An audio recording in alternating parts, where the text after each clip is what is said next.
Toleransi merupakan sikap saling menghargai dan menghormati setiap orang atau kelompok yang ada di masyarakat. Sedangkan intoleransi adalah ketika seseorang atau sekelompok orang tidak mau menerima perbedaan yang ada dalam diri orang lain atau kelompok lain. Manusia disebut juga dengan makhluk sosial. Namun dalam menjalani kehidupan bersosial, terkadang tidak selalu berjalan lancar. Pasti terdapat singgungan atau gesekan dengan manusia lainnya.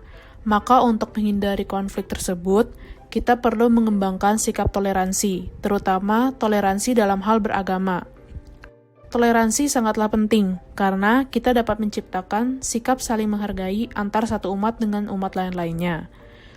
Sikap toleransi menumbuhkan rasa persaudaraan dan solidaritas yang tinggi, sehingga semua orang akan saling menjaga serta merangkul tanpa peduli adanya perbedaan agama, suku, ataupun ras. Apa saja sih faktor utama penyebab intoleransi itu? Ada 3 penyebab utama dalam munculnya intoleransi. Yang pertama adalah perbedaan dalam memahami ajaran agama. Setiap agama memiliki ajaran dan pemahamannya masing-masing. Hal ini menyebabkan perspektif antara satu penganut agama dengan penganut agama yang lain menjadi berbeda, dan pada akhirnya menimbulkan perpecahan. Ada yang menganggap kelompok ini paling benar dan menganggap kelompok yang lain adalah sesat. Yang kedua adalah aksi main paksa oleh kalangan mayoritas. Misalnya dalam pendirian tempat ibadah. Ada sebuah kasus di mana kaum minoritas dilarang untuk membangun tempat ibadahnya karena dianggap mengganggu warga sekitar. Yang ketiga adalah perbedaan adat istiadat.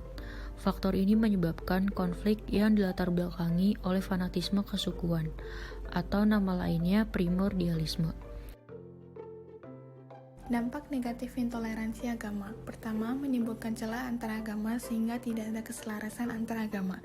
2. Intoleransi agama menyebabkan perpecahan persatuan dan kesatuan bangsa, sehingga menimbulkan konflik antara agama yang mengandung muatan kompleks dan tidak sekedar menyentuh dimensi keyakinan dari agama yang dipeluk, tetapi juga terkait dengan kepentingan sosial, ekonomi, politik, dan sebagainya.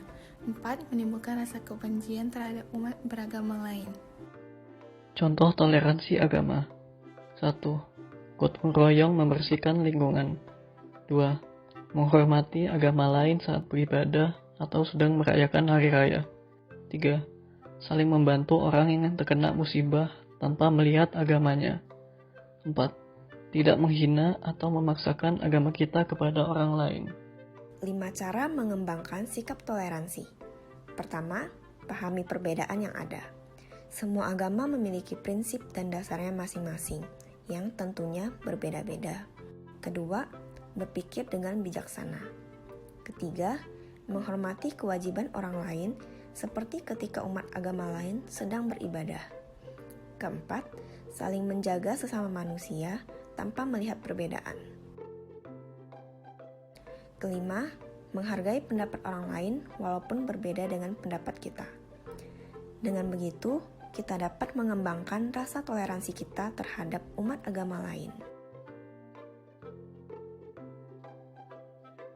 Jadi, pesan saya untuk seluruh masyarakat Indonesia agar tetap menjaga keharmonisan dengan hidup penuh dengan toleransi terhadap seluruh keberagaman yang ada di Indonesia. Sekian dari kelompok kami, terima kasih.